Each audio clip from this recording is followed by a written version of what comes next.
Good. Pancakes are going to happen this weekend. Okay, right? Right. I'm serious about that. Greetings, everyone, and good morning. Good morning.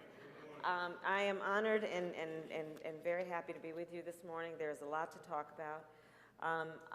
Let me just start by saying what I've been saying a lot recently. I do believe in 2020 justice is on the ballot. And it relates to justice in a number of ways. It is about economic justice when we look at the fact that in America today, almost half of American families cannot afford a $400 unexpected expense. More than half of American families, a $500 medical bill will bankrupt them. When you look at the racial wealth gap in America and know that black families have 1/10 of the wealth of other families, when we look at the fact that an educational justice issue, when black students are graduating with a greater amount of student loan debt than other students, and 85% of black students graduate with student loan debt. When we look at health care, and health care justice is on the ballot, when we know that the black maternal mortality rate is such that black women die at 3 to 4 times the rate of other women in connection with childbirth. When we look at criminal justice is on the ballot. The system of mass incarceration that has led to black and brown men being incarcerated at levels that confound and that have really been about institutional racism in the criminal justice system. That has resulted in young black men and brown men being arrested and incarcerated for low-level offenses. Meanwhile, white-collar offenders are being getting off with a handshake. So these are all issues that are about justice. Justice is on the ballot in 2020, and I am prepared to be a president of the United States who fights for justice and for equality. And my history and my work and all of the work that has led me to this point give me what I know to be the confidence, but also the conviction to know that together we can address some of these issues and really fight for the America we believe in. So with that, I'll take the questions and thank you. Thank you all. How you doing? Hi, good to see you. Senator, your first Am I? question, Okay. yes, please Okay. sit. Will actually Okay. come from the audience. Well, I'm just going to stand. I'd like to introduce you to Matt Gilbert, who is the Economic Development Chair of the NAACP Des Moines. Okay. Hello. Hello, Senator Harris. What is your plan to reduce barriers and increase access to technology and internet, especially for low-income children of color in rural and urban areas? That's a great question. So as a proud graduate of an HBCU, Howard University, I will tell you, among my many areas of focus, a primary and very personal area of focus for me is what we need to do to better resource our HBCUs. Knowing that our HBCUs and other minority-serving institutions are the pipeline by which we populate all the professions with folks who are not otherwise present, and in particular around STEM, which of course is science, technology, engineering, and math. I actually prefer to call it STEAM because I think we should put art in there. And so what is it? Well, I have a plan that's about $60 billion going to our HBCUs in federal money. And that is partly to do what we need to do to build up the infrastructure of those schools. Last year, I actually got a bill passed, bipartisan, if you could believe it, to help with billions of federal dollars to HBCUs because the campuses are aging and they're literally falling apart. And so what does that mean in terms of educating these young, bright minds? Well, it means that they're going to school in trailers.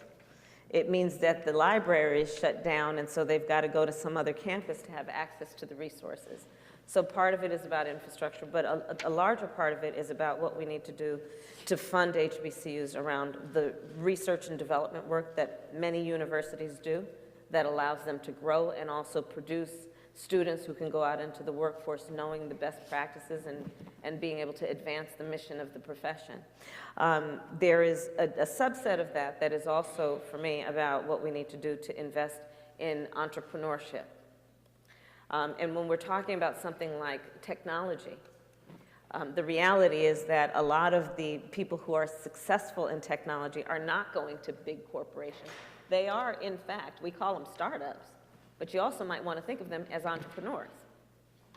So when I think of what we need to do to invest in entrepreneurs, I think about that also, what we need to do to invest in minority students, and for me, in terms of HBCUs, with an emphasis on African American students, what we need to do to give them all that they need to actually start up. And that's about capital and access to capital. That being said, on the issue of access to capital is one of the biggest burdens, one of the greatest hurdles by which any person, and certainly our minority communities and our Black communities in particular, can actually have access to economic health and progress. So let's think about that. One of the specific ways that people qualify for access to capital is they've got to have a good credit score. Like, let's break it down, right? Got to have a good credit score. Because the credit score is supposed to measure, which is why people rely on it, it's supposed to measure, are you responsible with money? Are you responsible with finances, right? In essence, if you just put it short form, it's about, are you a good bet? If I put my money on you, will you pay it back? Okay? Well, here's the thing about credit scores. You know what they measure? They measure things with an assumption that you already have access to wealth. They measure things like, do you pay your credit cards on time? Well, ain't nobody giving you a credit card if you don't have some money. They measure things like, do you pay your mortgage on time? Same point. You don't have a mortgage unless somebody had some money somewhere to buy a house. So I'm saying we need to reevaluate how we are measuring whether people are financially responsible.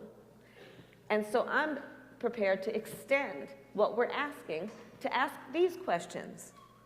Do you pay your phone bill on time? Do you pay your utility bill on time? Do you pay your rent on time? Because of these, of course, are also measures of whether you are financially responsible and therefore a good bet for me to then loan money, which of course is what we're talking about when we're talking about access to capital. And why is that so important? Because it is then that startup capital that allows you to start a business, be it a small technology firm, or it could be a beauty shop, or a barber shop, or a hardware store, or an accounting practice. And all of those small businesses, as we know, have historically been a source of the economic health, stability, and growth of our community. And when we invest in those businesses, we also know by extension that those business leaders are not only leaders of business, they are community and civic leaders. They hire locally. They are the ones who create initiatives that are about helping the families in the community. So all of these things, of course, are connected. So that's how I think about that issue and what I'm prepared to do. Thank you. Senator, as you know, some African Americans have expressed concern about your past as a prosecutor and the Attorney General of California for your defense of the 3 strikes law and also the death penalty, which I know you're personally opposed to and is disproportionately used upon African Americans. But when a judge ruled that California's death penalty was illegal, you chose to challenge as Attorney General that law. You said you felt a professional obligation to do so. I'm just wondering, what do you feel are the limits to one's ability to make change from inside the system? Was that an opportunity where you could have done so? I'm not sure which case or what you're talking about, but I will say this. As Attorney General of California, I was elected to be the lawyer for the state. And among my many responsibilities, I had the responsibility of being the lawyer for state agencies. And when they made decisions about what they wanted, we had to file documents according to what the client wanted. And sadly, I was not able, or would have literally been kicked out of my job if I had fired these clients. I could not fire clients. I have always been opposed to the death penalty. In fact, many of you may know my history on this, which is that within the first 3 months of having been elected a district attorney of San Francisco, there was a tragic case where a police officer was killed in the line of duty. It was the first such case in generations. And there was a lot of political pressure to say that I should have charged death penalty in that case, and I did not. And you know, I'm sure many people thought to my political demise, but obviously I'm standing to tell the story. So you can see my record to know that it is a deeply held belief that I have. And I'll tell you why. Look, the death penalty in America, we know, has been a system that, one, has been disproportionately applied against black people, brown people, and poor people. When people want to talk about the death penalty as being a deterrent for certain kinds of crimes, what I said to them, because I know this, having personally prosecuted homicide cases, nobody sits back and before they pull that trigger and decides, well, is this going to be life without possibility, parole, or the death penalty? So when people try to argue that we need the death penalty to deter crime, it's just a fallacious argument. It doesn't make sense. Let's also agree that science has done a lot of things to bring justice to the criminal justice system.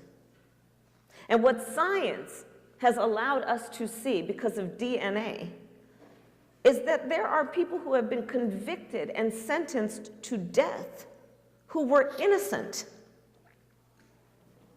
And when we are talking about the ultimate sentence, you better be 100% sure.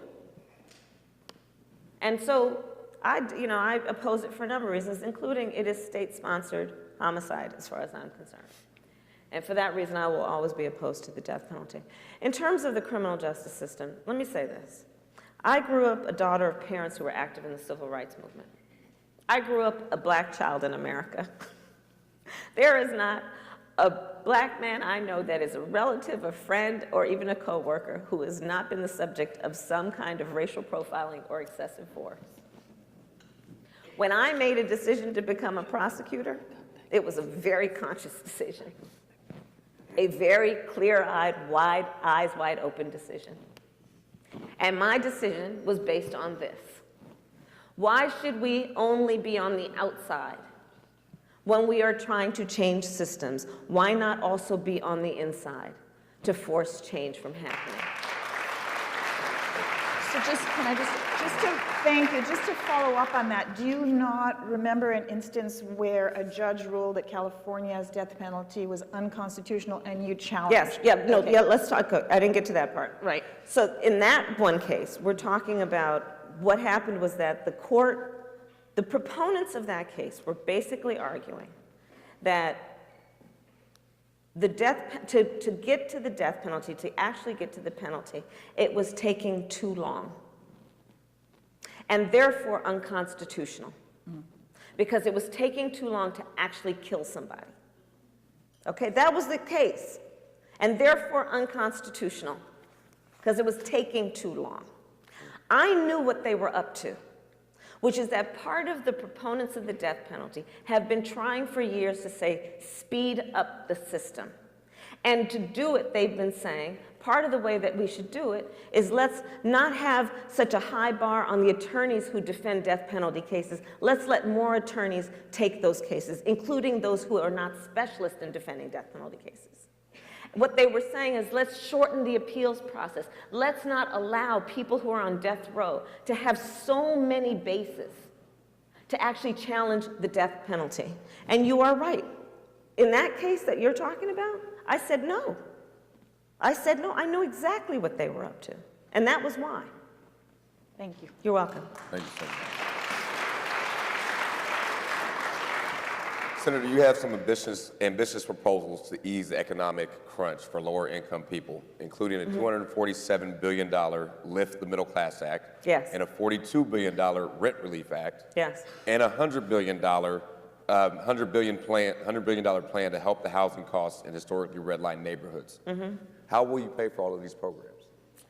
Well, first of all, let me just say that, this is not about you asking this question, but as a general matter, where were these questions when Donald Trump and the Republicans passed that tax bill benefiting the top 1% and the biggest corporations of America? which is leading to a $1.5 trillion deficit that you and your children and grandchildren will pay for. So here's how I think about it. When we're talking, I'm going to take the last one that you mentioned first. $100 billion that I'm prepared to put in federal dollars into historically redlined communities. Okay, why? Let's just do a quick memory of history, and I'm just going to go back to World War II. World War II, hundreds and thousands of American soldiers went to fight that war. We call them the greatest generation. When they came back, the United States government essentially said, you have been so heroic in the way you have fought for and served our country. We want to reward you, the greatest generation. And upon your shoulders, we will build the middle class.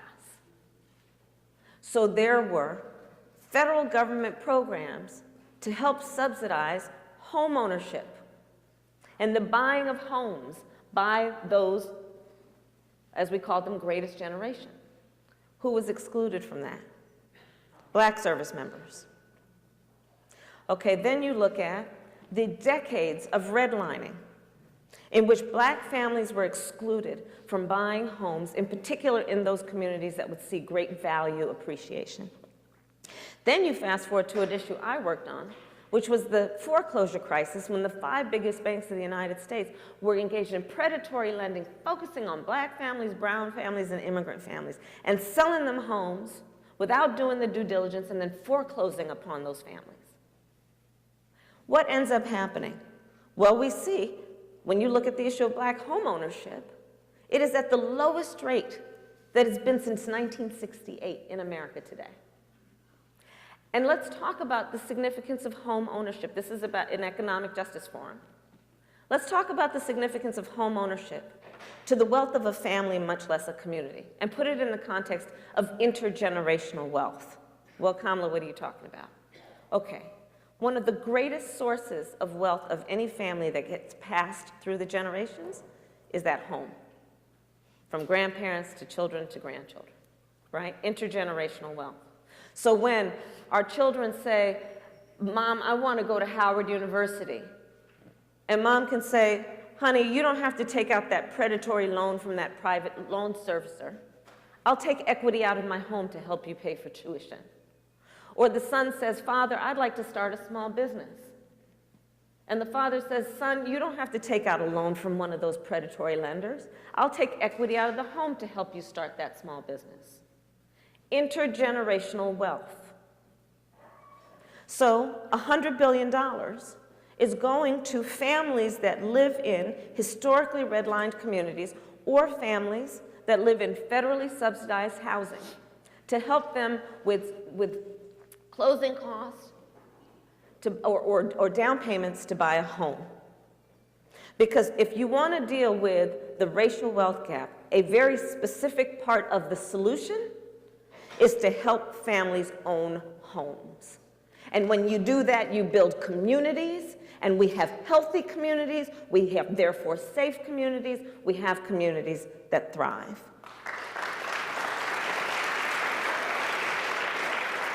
Thank you. Senator Harris, you've also expressed support for the idea of paying reparations for slavery. What would such a program look like? I think that we need to get into the details of it, which is why I'm supporting Sheila Jackson Lee's initiative to do basically an analysis of the issue. And I'll tell you why. When we are looking at this issue, we are talking about systemic racism. And we cannot afford to oversimplify it, what that means. Because we are then talking about just what I just mentioned before around the housing issue, right? Nobody got 40 acres and a mule, on top of everything else I just said.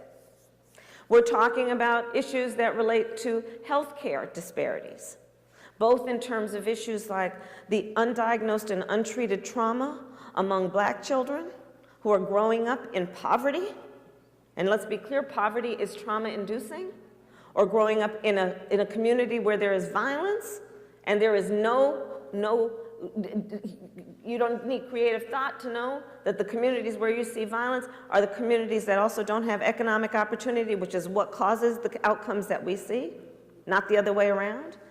So we're talking about housing, we're talking about mental health treatment, we're talking about public health care as a general matter. When I talk about the black maternal mortality issue, which is systemic racism, because let's be clear, when you study maternal mortality as it relates to black women, what you will find is it does not matter her income or her education level.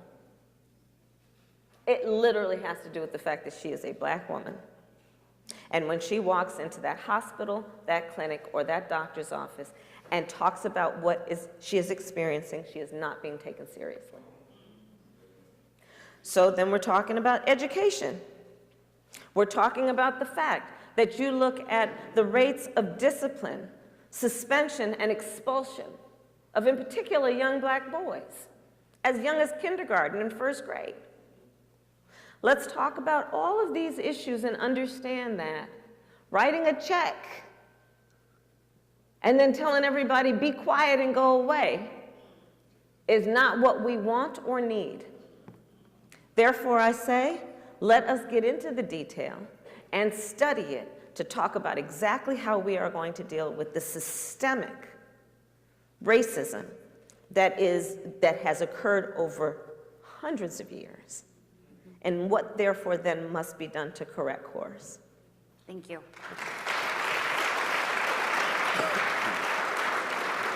This time, you all for your 1-minute closing remarks. Well, there's so much more to talk about, but I want to thank the NAACP for hosting us and for this important conversation. You know, listen, when we look at this race in 2020, I think we know that we have, as I said, many challenges. Justice is clearly on the ballot. We have had a president of the United States who has been fanning the flames of hate and racism and xenophobia, and we are going to need to do a lot to heal and to correct course. And I am running for president because I know that when we overcome the injustices that we face, I know that we can unlock the promise of America and the potential of the American people. And I know that on that basis, that we can do all that is necessary to grow and to heal, but it must be based on speaking truth, which is what you have allowed to have happen on this stage today. And I thank you for that, and I thank you all for the time. Thank you. It was Jefferson Ride. Oh, you found out? Thank you. Good to see you again. Thank you so much. Sorry I didn't get Thank you to Senator Harris. Thank you so much. At this time, we would like to bring to the stage Mayor Pete Buttigieg. Thanks, Doug.